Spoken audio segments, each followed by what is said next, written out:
Fala, nono ano, beleza? Todo mundo aí na paz, tranquilo, praticando o isolamento social. Estamos aí todo mundo na luta, né? Então, dando sequência nos nossos estudos, a gente estava falando, né, sobre a questão da relação do homem com o meio ambiente, falamos de recursos renováveis e não renováveis, e hoje nós vamos falar um pouco do setor agrário, setor este importante não só para a economia, mas como também aquele que produzirá os alimentos e vai saciar a fome no mundo. Veja bem, durante muito tempo, as cidades foram dependentes do campo. Como assim? A grande população ficava no campo, trabalhava, vivia, se sustentava. As cidades tinham uma pouca população e aí toda a atividade econômica estava ali no campo.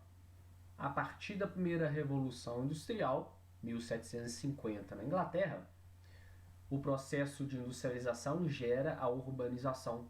E aí as cidades começam a se desenvolver, as cidades começam a se tornar um polo atrativo. A população do campo, que era a grande maioria, começa então a migrar, a praticar o êxodo rural, lembram disso? E aí as cidades então começam a ter uma população urbana maior do que a população rural. Significa dizer que aquele ambiente está urbanizado. A partir disso, as cidades se tornam mais importantes do que o campo. E o campo, a partir disso, começa a depender da cidade. A depender como? Da oferta de tecnologia da cidade, o maquinário, os insumos fertilizantes agrotóxicos, a mão de obra qualificada, que hoje tem que se operar grandes maquinários no campo. Então, inverte esse cenário a partir da industrialização. Hoje nós temos aí em torno de 7 bilhões de habitantes mundo afora e a produção agrária ela ultrapassa os 7 bilhões, ou seja, a gente produz tanto alimento no mundo que ele pode alimentar a toda a população do mundo e mesmo assim sobra a quantidade de alimentos razoáveis. E aí a gente se pergunta, né? Se a gente produz alimentos para mais de 7 bilhões de pessoas, por que a gente tem milhões e milhões, em torno de 800 milhões espalhados no mundo, que vivem na linha da pobreza? Vamos perceber que essa produção de alimentos não é para atender o ser humano, mas sim para atender áreas industriais, como, vamos pegar a cana-de-açúcar. A gente tem a cana-de-açúcar e ela vai ser destinada à produção do etanol, a soja vira ração para o gado, o milho para o biodiesel. Percebam que os espaços utilizados para esta produção, nada mais nada menos é para alimentar a indústria de outros setores. Brasil, grande exportador de soja, um dos maiores do mundo. Tem ano que a gente bate o recorde como o maior produtor. Para quem quer essa soja? Quem de vocês come soja? Eu não como soja. A gente vai ter uma soja ali no óleo de cozinha, por exemplo, um suco, um leite de soja. Mas não é da nossa cultura, não é da nossa dieta a soja. Para os orientais já é mais comum. China, Japão, galera daqueles lados de lá. Mas a maior produção de soja hoje é para o gado. E aí todo mundo come carne, né? Sabemos que no Brasil tem mais cabeça de boi do que de pessoas. Olha só como a nossa produção é altíssima. Já vamos começar grifando todo esse parágrafo, que é o segundo parágrafo da produção agropecuária na sociedade contemporânea.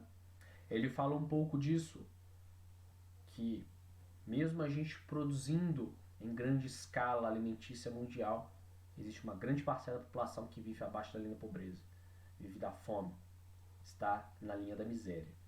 Eu grifei também a última frase do último parágrafo. A mecanização da produção e o uso de substâncias como fertilizantes e insumos de combate a pragas foram acompanhados de uma nova relação entre campo e cidade. É o que a gente começou a falar aqui mais cedo. A cidade dependia do campo. Hoje, o campo é que depende da cidade. Em torno de 80% do nosso alimento, nos alimentamos diariamente, vem do campo. 20% apenas vai ser uma produção industrial, vai ser um alimento industrial. Então olha como que o campo ainda é importante para a nossa sobrevivência, como que a cidade também depende muito ainda do campo.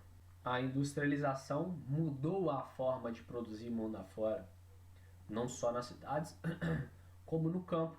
As indústrias estão buscando se instalar no campo para ficar mais próximo do produtor da sua matéria-prima. Isso é um cenário mundial, tanto em países desenvolvidos como em países subdesenvolvidos. Porém, o cenário vai mudar em se pensar no grau de produção. Por exemplo, o agronegócio brasileiro é importante para a economia nacional. Óbvio que para os Estados Unidos o agronegócio norte-americano também é importante, mas não é o carro-chefe. Não é o que vai puxar a fila da sua economia. A economia norte-americana é tecnologia, é industrialização, é comércio e serviço. Aqui no Brasil, o nosso comércio e serviço, que é o setor terciário, também é o principal, é o que mais aquece. Mas ainda assim o nosso agronegócio vai ter aí um poder de em torno de 15 a 20% do PIB. Lá nos Estados Unidos, 5% para menos. Europa então nem se fala.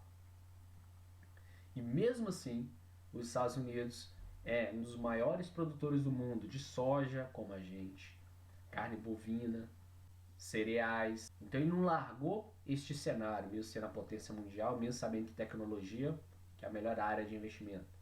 Ele ainda tem um setor muito forte em seu território do agronegócio. E aqui no Brasil, a mecanização do campo intensificou o êxodo rural. Nosso agronegócio é extremamente moderno. Produzimos as nossas próprias máquinas, exportamos maquinária agrícola para o nosso Mercosul, o nosso bloco econômico. E aí existe então um cenário forte aonde na crise que a gente pegou em 2015 e 2016, setor terciário, setor secundário das indústrias brasileiras sempre fechando abaixo, negativo. Quem sustentou a economia brasileira? O agronegócio. Por quê? As pessoas não param de comer. O gado não para de comer ração, então a produção continua em alta.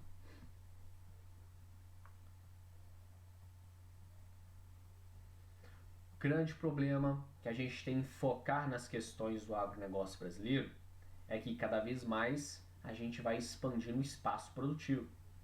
Este espaço produtivo vai avançando sobre os nossos ecossistemas.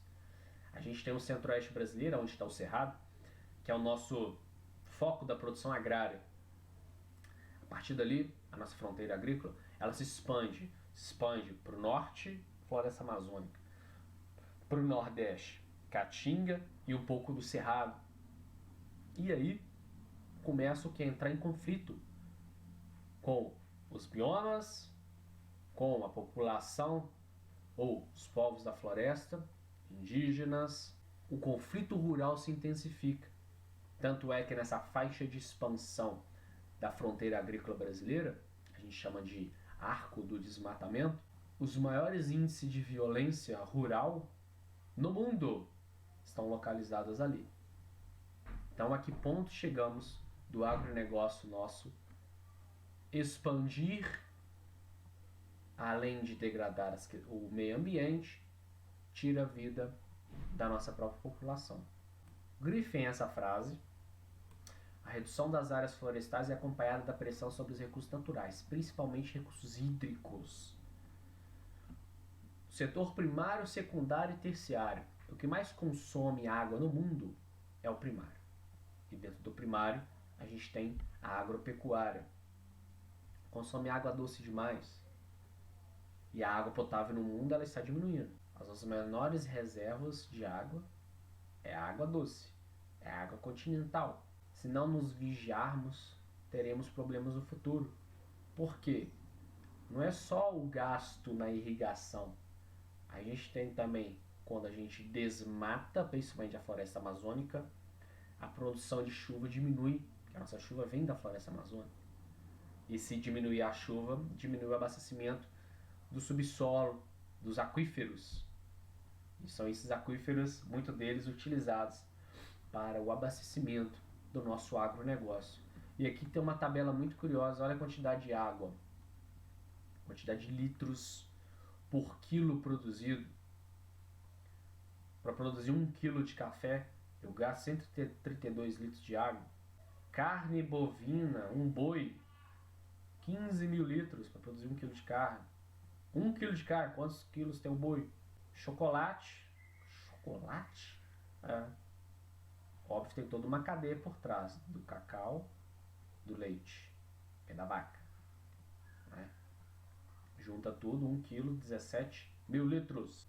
Virando a página, a gente entra nesse parágrafo que já pode ir grifando, que vai falar sobre reutilização da água. Bem, se a gente tem um problema de o excesso de consumo de água doce pode prejudicar o abastecimento para a população, é necessário criar técnicas desde o plantio até da reutilização da água. Plantio direto, construção de terraços, aqueles degrauzinhos, rotação, sucessão de culturas, está fazendo sempre o rodízio, não ficar sempre na monocultura. Construções de barragens, muito comum no Nordeste. A gente tem uso de cobertura morta, ou seja, plantio direto, que chama. Eu vou colher e não vou limpar o solo, deixar o resto da colheita sobre o solo e plantar direto ali. Aquela vegetação morta, além de produzir matéria orgânica, ela vai o quê? Preservar a umidade do solo e eu diminuo a minha irrigação. Ou criar canais saindo de grandes rios perenes, como temos a transposição do Rio São Francisco no sertão brasileiro. Não só o agronegócio prejudica os recursos hídricos, mas como também as áreas urbanas. As áreas urbanas com lançamento de seus rejeitos urbanos. Estamos numa fase global de alta produção e circulação de mercadorias. Isso vai produzir resíduos.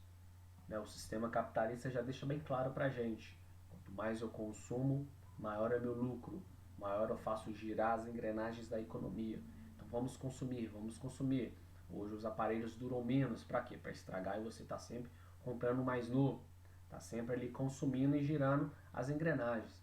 E a gente vai produzindo lixo sem perceber. E esses lixos, ao serem descartados de forma errada, a gente tem os grandes impactos ambientais, principalmente nos recursos hídricos. Repare os nossos rios urbanos. Não salva um aqui no Brasil. País desenvolvido, existem políticas e consciência na população de o que é um rio urbano. Aqui pra gente falta muito o que caminhar. Dentro das discussões ambientais, os cientistas criaram o tal da pegada ecológica. A pegada, o seu pezinho ali mesmo. O que é isso? A pegada ecológica vai ser baseado na forma de consumo da população com relação a toda a área de produção mundial. Reparem nesse mapa anamorfose, que a gente chama esse mapa. Aonde estão os maiores índices, vermelho neste caso? Olha como é que está inchado os países. Olha a China. Olha como é que está inchado esses países. Por quê? Se olharmos na legenda, a gente vai ver, por exemplo, o verdinho. Uma pessoa precisa de 1,63 hectares de acordo com o seu consumo, o seu estilo de vida. No Brasil, a gente está entre 1,63 hectares por pessoa até 3,26. E olha os países desenvolvidos. 6,5, 6,5 hectares por pessoa. 1 hectare são 10 mil metros quadrados. Na página seguinte, a gente tem um pouco, mostrando como que é feito esse cálculo, que aquele mapa foi desenvolvido, comparando a pegada ecológica dos países com a quantidade de população. Por isso, alguns países mais populosos podem apresentar valores mais elevados. Além disso, os países mais desenvolvidos economicamente consomem maior quantidade de seus recursos. E ao utilizar recursos de outras regiões, alteram os indicadores também dessas áreas. É uma estatística utilizada pelos cientistas para a gente ter um pouco de ideia como que é o ritmo de consumo mundial perante a capacidade do nosso planeta de se recompor, de produzir os recursos naturais para serem transformados em produtos finais que iremos consumir. A partir do cálculo de 2010, todo ano é feito? Quando que nós ultrapassamos a capacidade de renovação dos nossos ecossistemas? Setembro, agosto, julho, ou seja, cada vez mais cedo, a capacidade de renovação natural, ela diminui seu tempo. Isso faz a gente pensar sobre a nossa sociedade de consumo. Grifem o último parágrafo todo. Precisamos de 1,7 planetas por ano para atender às nossas necessidades. Então, nosso planeta não é capaz. Precisamos de quase 2 planetas. Esse fato se justifica devido à constante elevação dos padrões de consumo da sociedade contemporânea e à incapacidade de regeneração dos recursos naturais. Então, os recursos naturais renováveis não possuem capacidade de se auto-renovarem hoje, porque a gente não dá tempo. Vai acabar um dia, professor? Vai acabar um dia. Para saber mais, confrontando o que a gente disse sobre produção de alimentos, olha só o título, não vou ler não, vocês vão ler depois, né? Só o título. População mundial obesa já supera a população que passa fome, diz o. Olha que bizarro. Leiam depois esses dados e pensem a respeito disso. Outras conexões da globalização contemporânea. O mundo do trabalho. Primeira coisa que a gente vai falar sobre o trabalho no mundo global, a gente tem que falar sobre a DIT, que já falamos sobre isso em sala de aula, né? A Divisão Internacional do Trabalho. Países desenvolvidos produzem X, país subdesenvolvido produz Y. A divisão vai mostrar o que cada país produz. Ela foi reorganizada através das revoluções industriais e óbvio, né? Se a gente vier antes das revoluções industriais, a gente entra num período colonial e a gente vai perceber que desde o período colonial, os países do hemisfério sul, por exemplo, sua grande maioria, tem uma balança comercial na produção de commodities, de matérias-primas, aonde essas matérias-primas serão destinadas aos países do norte, lá eles serão transformados nas indústrias, finalizados em produtos revendidos para nós. Vamos grifar a primeira frase. Aqui a gente vai ter a DIT depois da Segunda Guerra Mundial, aonde, olha os países desenvolvidos, produtos industrializados, empréstimos, os bancos internacionais, investimentos especulativos, países subdesenvolvidos, aqueles não industrializados, commodities, lucros e juros, por causa dos empréstimos. Hoje, no século XXI, a globalização levou um pouco de indústrias, tecnologias, porque a globalização também faz trocas tecnológicas entre os países. Nos países desenvolvidos, ainda continua com a alta tecnologia, altamente industrializados, investimentos, empréstimos, criação de patentes, novos serviços.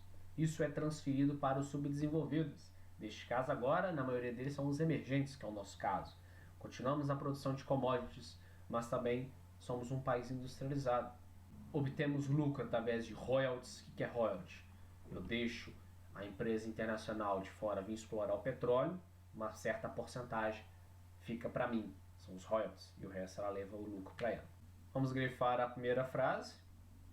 Toda essa DIT foi reformulada através do neoliberalismo, principalmente na terceira revolução industrial, a partir da década de 70, se fortalecendo na década de 90.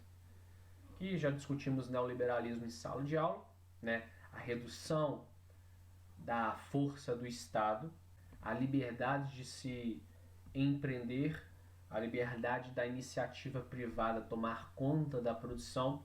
A economia, então, é que vai definir como será distribuídas as riquezas no país. A economia que vai definir aonde será investido, aonde estão as demandas para investimento naquele estado. E o Estado vai apenas esperar que a economia, a partir dela, tome como ferramenta para investir em nós, na população. Grifem esse parágrafo importantíssimo, falando sobre a DIT dos países desenvolvidos, Europa Ocidental, Estados Unidos, Japão e Canadá, sempre investindo pesadamente na indústria de tecnologia, indústria de ponta, aonde, além de produzir os produtos, eles também exportam essa tecnologia. para os países, principalmente do sul. Tecnologia, ela vai trazer então uma prosperidade econômica para aquele país que consegue desenvolver a sua própria, e também vai criar novos empregos e substituir antigos empregos.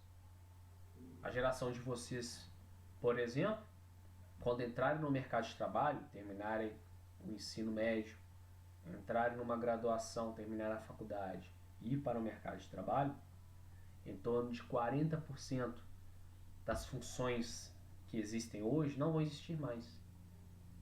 Vão ser substituídas pela tecnologia. Em compensação, novas formas de trabalho relacionadas à tecnologia irão surgir. Então, tira um e entra uma nova. No futuro, exigiremos dos trabalhadores uma mão de obra mais qualificada, porque quanto mais tecnologia, maior será essa mão de obra. Grifem este primeiro parágrafo, que vai tratar dessas questões da tecnologia criando novas formas de trabalho e excluindo outras. A concorrência ela está cada vez maior no mundo global e isso vai então exigindo de nós funcionários também uma forma mais, digamos, dinâmica, flexível de se trabalhar e de atender a esse novo mercado, alterando gradativamente o perfil desses trabalhadores. Vamos grifar este parágrafo, terceiro, aonde os trabalhadores devem ser cada vez mais criativos e qualificados, pois os postos de trabalho são marcados por jornadas de trabalho e remunerações flexíveis. Algumas empresas muitas vezes terceirizam etapas do processo, especializados no agenciamento de trabalhadores. O contratante acaba, portanto, diminuindo o vínculo com os trabalhadores. Leis trabalhistas mais flexíveis, formas de trabalhar mais flexíveis, tempo de trabalho mais flexível, locais de trabalho mais flexíveis. Essa pandemia que estamos enfrentando vai mudar todo o cenário produtivo. Olha a forma como nós, professores, estamos trabalhando com vocês. Quantas pessoas nunca trabalharam remotamente hoje estão trabalhando? Algo de positivo vai sair dessa situação nossa? As formas de trabalhar, várias empresas, até mesmo o setor educacional que é essa nossa, vai mudar perante o uso de tecnologia. O cenário de saúde influenciou no cenário econômico, fez com que nós nos tornássemos mais flexíveis à forma de trabalhar. Mas, ao mesmo tempo, com a tecnologia exigindo mão de obra qualificada, com a tecnologia aquecendo a economia daqueles países que produzem essa tecnologia, a gente começa a ter o quê? Não só dentro do meu próprio país, mas como nas regiões mundiais, a desigualdade ela vai aumentando. Quem detém tecnologia obtém mais lucro. Quem só produz commodity não consegue competir. Desigualdade financeira. Dentro do meu território, vamos pegar só o nosso Brasil. Quanto mais a gente se torna tecnológico, mais eu exijo da mão de obra qualificada. Toda a população brasileira está qualificada? Não. A gente tem uma população no ensino superior muito baixa, se compara aos nossos países desenvolvidos. Então a gente precisa de mão de obra qualificada. TI, técnico da informação, está em falta no Brasil. É o mercado que mais cresce. Onde está essa mão de obra qualificada? Tem que formar mais gente. Se a gente não formar essa mão de obra qualificada, não vai aquecer a economia. E ao mesmo tempo que eu exijo de mão de obra qualificada, tem uma grande parcela da população que não consegue adentrar no ensino superior. E aí, internamente, a nossa desigualdade vai aumentando. Poucos recebendo muito, muitos recebendo pouco.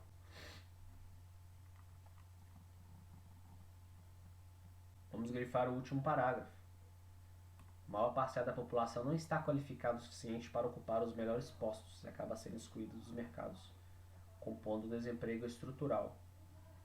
O desemprego estrutural se refere à perda de postos de trabalho associada à mudança no processo produtivo, normalmente nos setores primários e secundários.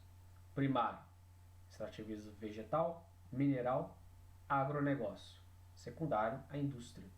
Essas mudanças no mundo globalizado referem-se normalmente à incorporação de novos equipamentos tecnológicos ou à mudança na metodologia de trabalho. Ou seja, uma metodologia que exige uma mão de obra qualificada. A gente termina a nossa aula de hoje por aqui. Nas próximas semanas daremos sequência a esse estudo sobre a produção e circulação de mercadorias no espaço. Bons estudos, galera, e até mais.